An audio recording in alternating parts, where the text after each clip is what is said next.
Chapter 2, Pleasant View. The sun had just begun to peek through the window as she stirred. It was a bitterly cold January morning outside, and the shimmering heat from the big radiator under her window turned its bite away at the glass. The early rays warmed the frosted window panes, causing tiny beads of water to ooze down the glass and gather in pools on the sill. Clara was still dreaming as she lay there, face up and with restraining straps loosely across her chest. Half awake, her heavy eyes stared blankly at the ceiling. In her dream, she and her old friend Emily were chatting about old times. Every time she talked about one thing, Emily talked about something else. If she told a funny story, Emily cried, and if she told a sad story, Emily laughed. This is frustrating, she thought. Time to wake up. She was always young in her dreams, so every morning for the last 3 months when she would try to bound out of bed, she got the same rude awakening. "Damn," she said as the straps slingshot her back into the bed. She felt her creaky bones as they rustled wrinkled skin under the sheets and thought about the dream. Guess I'd rather keep dreaming than wake up old. She lay there quietly, enjoying the silence, knowing the daily routine would start soon. Just as she turned her head to watch the sun melting the frost on the window panes, the morning nurse trotted in, full of her usual superficial solicitudes. "Let's get the horse out of the barn, eh, Clara?" She put the bed rails down and unbuckled her straps while Clara glared at her. The straps weren't because of her strokes. In fact, after her last small stroke 2 weeks ago, the nurses on first floor discussed removing them at night because she couldn't get out of bed by herself anymore. They strapped her in because she wouldn't stay in bed. She had been a night walker since she was admitted to Pleasant View 3 years ago, but she never left her room, so they ignored the problem. Then one night, the previous October, she wandered down the hall and out the front door at 3 a.m., right past the empty nurses' station. Normally the station is always occupied, but as luck would have it, the duty nurse named Brenda was sneaking a cigarette in the hall lavatory just around the corner from her desk as Clara shuffled on by. About the time they found her missing at the 3:30 bed check, a local policeman was picking her up in front of the 7-Eleven down the block. Between the chewing out Brenda got and the excitement over a 3-line police report in Friday's paper, you never saw such a lively staff meeting on that next Monday morning. Brenda promised to take a smoke cessation class, and Clara got the straps. The nurse prepared her morning pills and brought them to the bed. "How are we this morning, dear?" she said. "Okay, let's try to start a decent conversation today and see what happens." "I guess I'm pretty good. How are you, Lillian?" she said, then gave her a big smile. "Well, dear, maybe you'll feel better after your medicine. Let's not be so owly on such a nice morning." Phooey, another day full of goofy people again. She started her daily ritual of cracking her toes. Clara's exchange with the nurse didn't happen quite the way she imagined it. In fact, none of her conversations for the past 2 months did. It all began when they started to strap her in at bedtime. Unknown to the nursing staff, or to Clara for that matter, was that she walked at night to exercise her body and stimulate circulation. After a month of bed confinement, her health deteriorated and she had another stroke, her worst yet. This one fried quite a few synapses and brain cells. Even though she lost a sizable chunk of gray matter, her mind was just fine.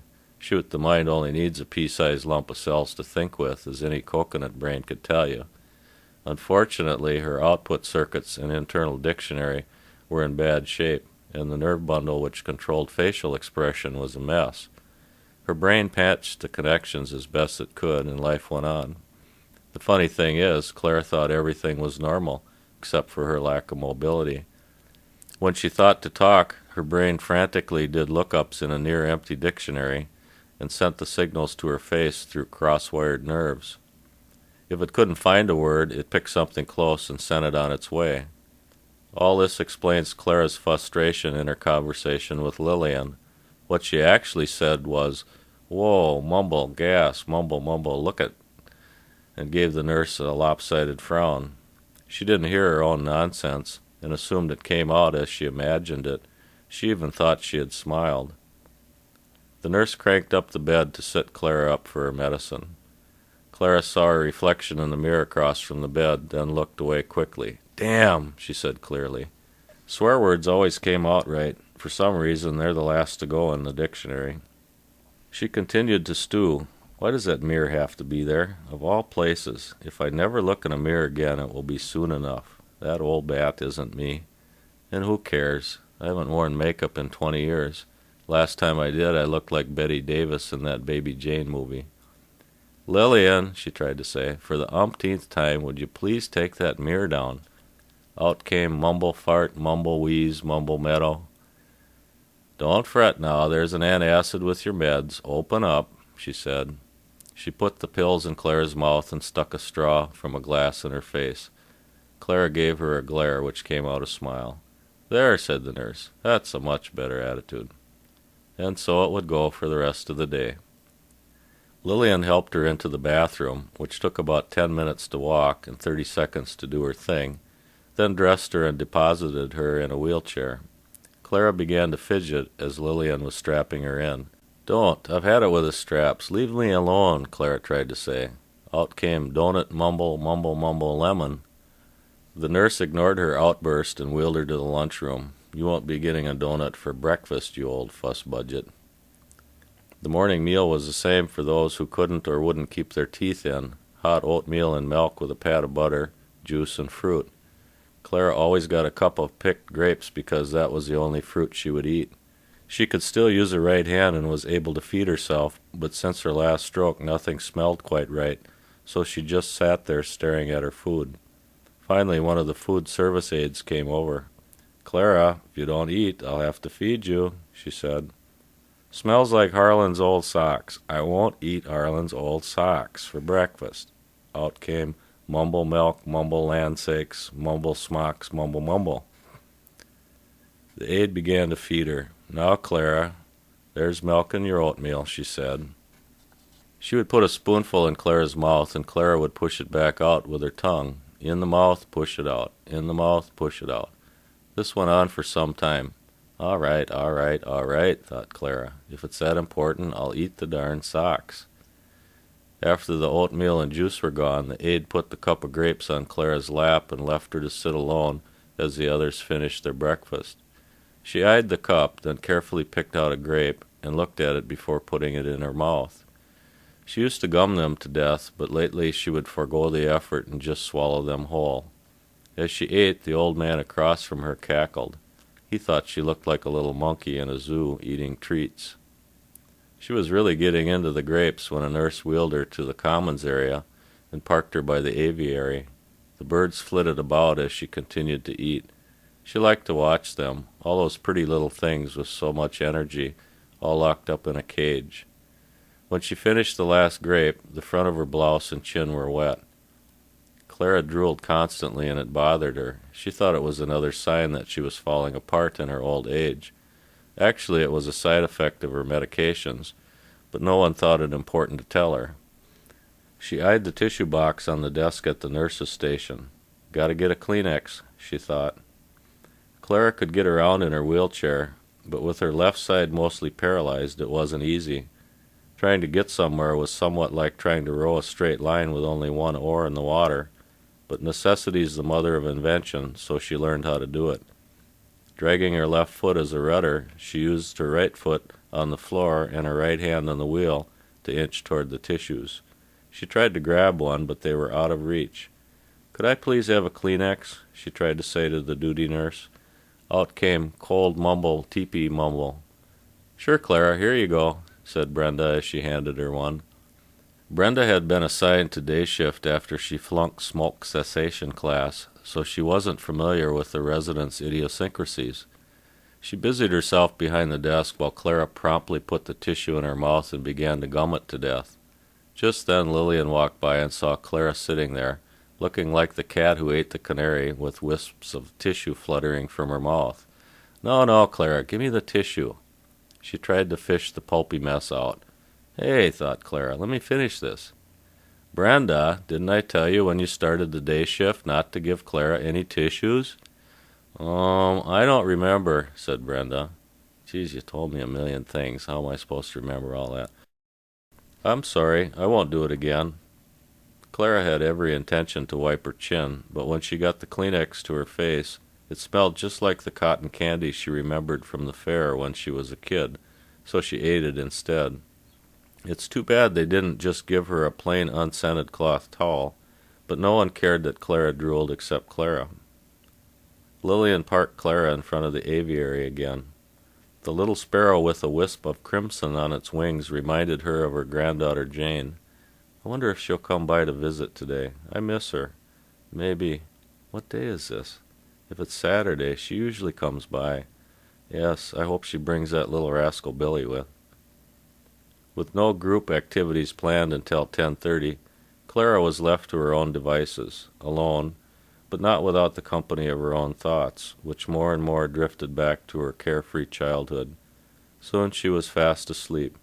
She dreamed a strange dream, vivid and full of color.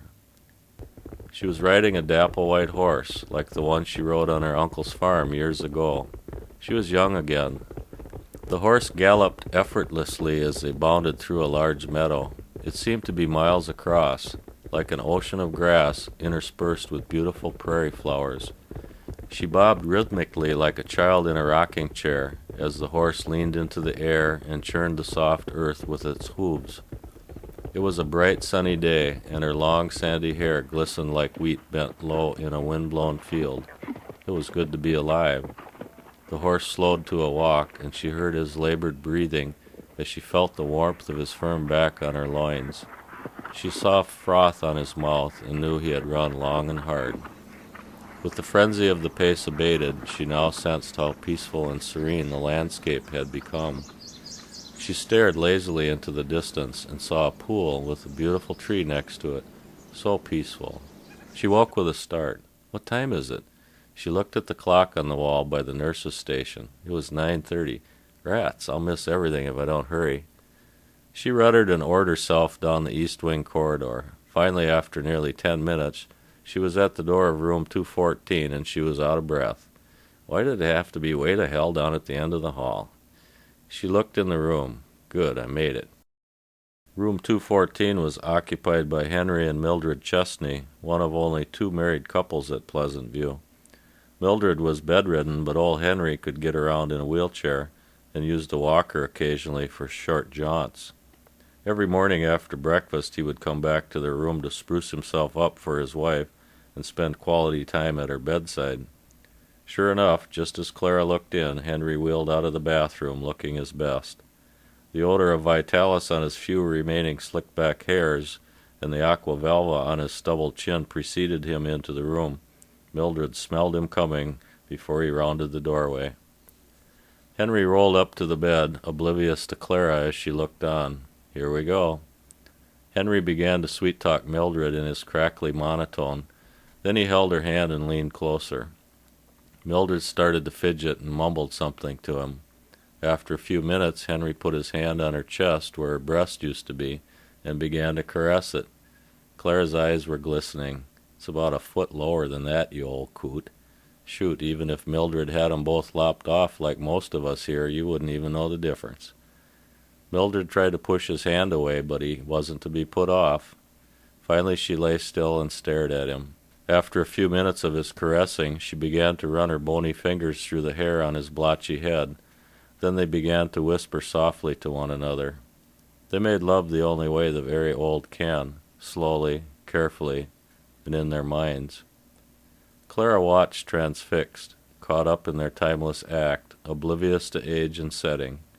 Men, I really miss them. Their pawing and snorting and sweaty bodies. Harland had died 17 years ago, and watching the Chesneys brought back his memory. He was really good in bed. No, he didn't satisfy me much, but who cares? He was so damn playful, like a kitten, and that tittering laugh of his when we frolicked on the bed, I can still hear it in my head. Sure, he drank a lot, but he was his most fun when he had a few beers. When he had too many, he knew enough to leave me alone. He always stopped when I put him off. Yes, a kitten, and I was his ball of yarn. Brenda came out of the room next door and saw Clara swooning. When she walked over to her, she realized what was happening. "Clara, you shouldn't be watching this," she whispered as she began to wheel her away. "Ick," She hoped her husband was gone before she got that old. The two of them cut an odd figure going down the hall, one with a frown, feeling sorry for Mildred, and the other with wet eyes, feeling jealous of her. Brenda took her back to the Commons and lined her up with several dozen others, facing the piano for the morning sing-along. Clara stared at the people in their wheelchairs. Jeez, what a pathetic sight. Do I look like them? Are they as senile as they look? She watched Spatanka, her old neighbor, picking his fingernails. He used to be a fun guy, but I can't make heads or tails out of his babbling any more. He must be senile. At least I can talk sense yet. Something gnawed at her, though. People were saying such weird things lately. No one seemed to listen any more. I wonder what's going on. Her thoughts trailed off. She didn't like to think too hard about any one thing for too long. As they all waited for the piano player to arrive, she dozed off again and continued the earlier dream. She looked at the horse more closely. It looked different. It was older now, and seemed less lively. It wasn't as white. She looked up. The sky was no longer bright and cheerful as it was before. It was beginning to cloud over. Somehow the carefree abandon of the earlier dream had been replaced with a muted, restrained feeling. She looked at the horse again. He'd stopped walking and turned to look at her. Those eyes, they were so deep and black. They looked somehow so familiar. I know this horse. His eyes are trying to tell me something. Music! What's that music? 2 for T, and T for 2, you for me, and me for you. The music woke her up. Good God, not 30 songs again. Do they really think we like this stuff? Now Neil Diamond, that's a singer, or maybe Billy Joel. Then there's, what's the use? She listened anyway. It was less work than trying to drag herself out of earshot. Old songs for old farts, I guess. After the sing-along, more like a mumble-along, everyone was wheeled off to lunch. She repeated her breakfast routine on mashed potatoes and meatloaf, which smelled like musty books and carburetor cleaner. Then she was taken to her room for a scheduled bathroom break. She was proud of the fact that she was not yet incontinent, and looked forward to the one thing that she could still control in her life. All the residents were diapered just in case, and she only soiled herself once when they had a staff mix-up. It was a major blow to her self-esteem, and was the only time she lost her levity concerning her limitations. After that, she made it a point to find the nearest nurse when she had to go. Fortunately, when she tried to say "bathroom, please," it came out "bad mumble pee," and the nurse would promptly help her. She finished her toilet duties, and the nurse strapped her back in the wheelchair. Then she moved her by the bed and left. Just as she was beginning to nod off again, her husband walked through the closet door into the room. "Hi, Clara, long time no see." She lifted her head with a start. "Harlan Weber, you old pot licker, what the hell are you doing here?" She didn't seem bewildered to see him. "Well, now, if you'd fed me more, I wouldn't have licked so many pots, would I?" he said. "Ha! I always fixed you plenty to eat. Don't you say I didn't." They grinned at each other, then continued the bantering they hadn't been able to enjoy for many years. Clara was right about the food, except what she didn't say is that it didn't always end up in Harlan's stomach. You see, she seldom got mad, but loved to get even. Clara was a very good cook, and she faithfully made a hearty meal every night. Supper was at 6 o'clock sharp, and if Harlan wasn't home on time, she would fill his plate full and set it across from her at the table. Then she would eat by herself. He was almost always late because he stopped at the Elks Club after work for a few beers and would forget the time. If he wasn't home when she was done, she would set his plate on the floor and let her 2 cats go at it until she heard his old Ford pull into the driveway.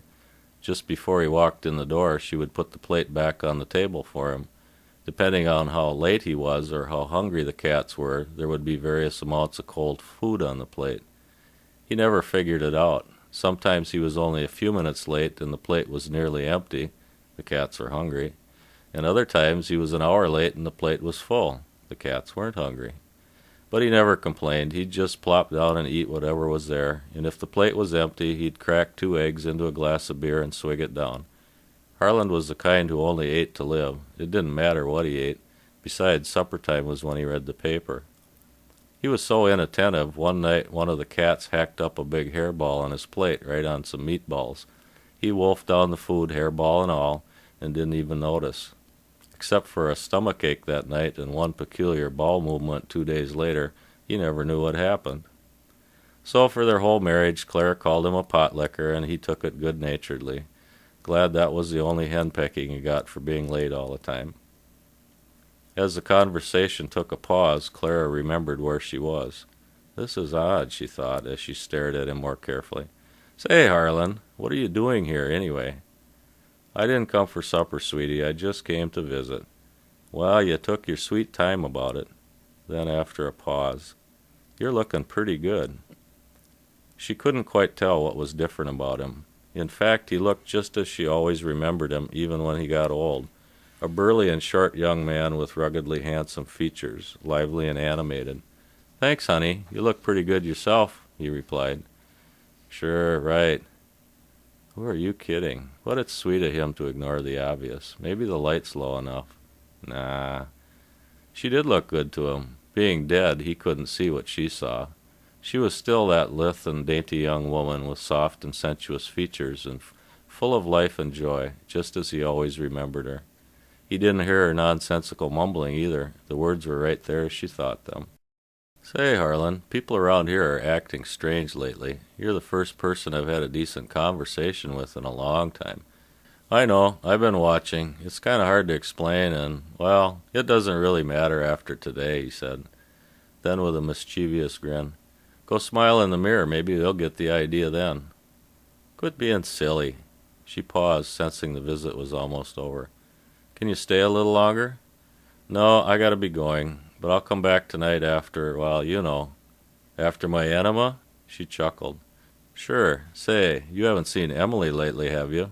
She hasn't been by to see me in a long time, and I really miss her company. Yes, she's been here for about 3 years now, he replied. I can bring her around tonight if you like. That would be nice. Now don't you be stopping off for a beer with Floyd and forget to bring her. Harlan laughed. Clara, I guarantee you there's no beer here. I'll be on time, and I'll bring Emily with. With that said, he blew her a kiss and walked back through the closet door. She watched him disappear. Well, of course there's no beer here. This is a nursing home, for Pete's sake. She sat staring at the closet door, wishing he had stayed longer. What did he mean about the mirror? She paddled over to it and smiled at herself. That's peculiar. She smiled again, even harder. Why's that old bag scowling like that? She frowned to herself as she inched her way over to the window, but didn't see the old bag smile back. She looked out the window thinking about the mirror. He's teasing me again. How did he do that? The snow was blowing hard, and the last thing she remembered before dozing off was the howling wind outside. Her dream continued. The wind was blowing, and she was standing in front of the horse, watching its mane flutter in the breeze. Where was I? Yes, those eyes, those deep black eyes. They stared at one another, unblinking, as storm clouds formed overhead, and the air took on an ominous feel. The horse wouldn't move. Why wouldn't it move? Come on, a storm's coming. She pulled on the reins, but it just stood there like an enormous lead weight stuck to the ground. Its eyes were tired, yet there was a compassion there, and it was saying something with them. What? Such a beautiful horse. What's that voice? Hi, Grandma. Wake up. It's time for a visit, said a perky little voice. Clara looked up just as Billy bounded into the room. Thank my stars, they did come. Her eyes were moist before he climbed on her lap, and as he chattered away, Jane walked into the room. Clara gave her a huge frown. Hi, Grandma. Good to see you again. Jane saw the tears in her eyes and ignored the frown. Somehow she always sensed that her grandmother was never as unhappy as she looked. Clara stared at her wide-eyed as Jane gave her a warm hug. You beautiful child, you're the only one who really understands. Jane loved her dearly and made it a point to try and cheer her up when she visited. She never talked about anything that would remind her of her condition. Instead, she talked about the people and things she felt her grandmother was interested in, drawing on all the pleasant memories she had growing up with her. She pulled up a chair and sat close so Clara could hear. Dad couldn't make it today. He had to go out of town on business till next week. He sends you his love, though. That's okay. I'm just glad you came, Clara tried to say. Out came soak, mumble bad, mumble camel. Grandma, you don't have to talk today, okay? I have a bad earache. I can't hear too well. I know what you're thinking. She knew the words were there, and it pained her to watch Clara try so hard to communicate. Okay, thought Clara. I hope your ears get better soon. Jane chatted about family and friends, telling her what everyone was up to since their last visit. Clara listened, but she really didn't care that much about what people were up to. They all seemed to be a part of her remote past now, like characters in a book she had read a long time ago. When she mentioned a name here and there, Clara's mind would open that book and drift back to thoughts of them in years past. She talked at length about her father, Clara's only son. He was such a nice boy. When did we drift apart? Was it because I got old, or was it because he got so busy with his life? Both, I suppose. He hasn't been to see me in a long time, 6 or 8 weeks, I think. He seemed so uncomfortable, didn't talk much. When I talked to him, he acted goofy like everybody else around here. And when he left, he didn't know I could hear him when he talked to the nurse outside my door, telling her how sad it was that I had deteriorated so much. Deteriorated my ass, you little shit, and all I got was a peck on the forehead when you turned to leave. So what if I'm a bag of bones? Who nursed you and fed you and took care of your aches and pains all those years? Ah, boys, they don't have time to have a decent relationship with anybody. They're so busy conquering the world. But if they need their bruised egos bandaged or need money, I should have kept trying for a girl. Jane stood up and stretched before Clara realized she'd stopped talking. Billy, you keep Grandma company while I get a cup of coffee, she said as she walked to the door. He poked his head out the closet. Okay, Mommy. He had been rummaging in boxes and snooping around the room while his mother was talking to Clara. He watched her leave, and when he was satisfied she was well down the hall, he went over to the nightstand and retrieved Clara's teeth from the top shelf. He walked over to her with his treasure cupped in his hands, glancing over his shoulder twice. Grandma, can I have these? Mumble, mumble. I don't understand, Grandma. What did you say? Mumble, mumble. Billy frowned. How do I get her to say yes or no? Got it. Okay, let's do secret code like me and Aaron, all right? Mumble, mumble. Good. When I ask a question, you look up for yes and down for no. Ready? Clara looked up. Great. He was excited. Here goes. Can I have your teeth? Clara looked cross-eyed at him. Ah, Grandma, quit teasing. She was teasing him. When he grabbed the teeth from the nightstand, she knew what he was up to. She didn't care if he took them, but she wanted to make him work for them. Can I, Grandma? He said again. She looked to the right. Tickled he was squirming. He gave her his best serious look. I'll hide 'em if you don't tell me. Maybe that'll get her to talk. Clara stared at him. Their eyes were locked in combat. Who would win? She looked up ever so slowly. Thanks, he was beaming. I'll take real good care of 'em. As he stuck them deep in his pocket, Clara chuckled to herself. Hope he finds more use for them than I did. Haven't used 'em in 3 months. Don't miss 'em one bit. Jane walked in the door. Keeping Grandma company? Uh-huh. He turned and gave Clara a whisper sign, then looked at his mother. She seemed unconcerned. Great, he got away with it. Jane sat with Clara for another hour, silently looking out the window with her as she held her arm and stroked her skin. It was smooth skin, silky and soft. When Clara began to look drowsy, it was time to go. She stood, then gently kissed her on the lips. Bye, Grandma. See you next Saturday. She gathered up Billy and put on his coat. Billy gave her a big hug and a wink. Then he bounded out the door. Jane hesitated by the bed and turned. She had a funny feeling. I love you, she said as they looked at each other. Clara's eyes seemed so dark, so deep. There was something she was trying to say with those eyes. With tears welling up, she turned and left. Clara watched Jane leave. She felt peaceful, like something was done today that had to be done and now it was over. She dozed but didn't dream. At 3 o'clock, the physical therapist came into her room and began Clara's exercises. She gently kneaded and flexed her joints as Clara looked on with detached feelings, as if it were someone else's body she watched. When the therapist was done, she wheeled her into the commons area and parked her among the other residents haphazardly arranged in the room. Clara didn't think for the rest of the day. She simply watched without comment. A local magician came and performed magic tricks for the group, but she didn't pay much attention, except when he pulled a white rose from a kerchief in his hand. It reminded her of something, but the image was fleeting, and she returned to her daydreaming. Her detachment was growing. Even the babble of people around her seemed muted, like they were far away in a room somewhere else. Someone came up to her and blotted the drool from her chin. What a kind thing to do, something in her mind said. Then a strange thing happened. It was subtle, and she wasn't aware when it happened. The space about her became bathed in a soft light, which seemed to come from everywhere and nowhere, and as she looked around, there were no more deep shadows on the objects or people in the room. Everyone was still old, but with the shadows gone, they appeared less harsh. She looked at Spatanka. He no longer seemed so pathetic. In fact, there was no pathos at all here. Everything was just right. It was as if everything in the room were a piece of sculpture, arranged and placed carefully by a thoughtful artist. The rest of the day was a blur to her. She was fed supper, given her enema, toileted, and put to bed without complaint, as if she were a child's doll put through imaginary play. Finally, at 9 o'clock, she was strapped into bed and the lights were turned out. She fell asleep and dreamed again. The light she saw earlier was in her dream. The horse was strangely silent now, its eyes no longer speaking.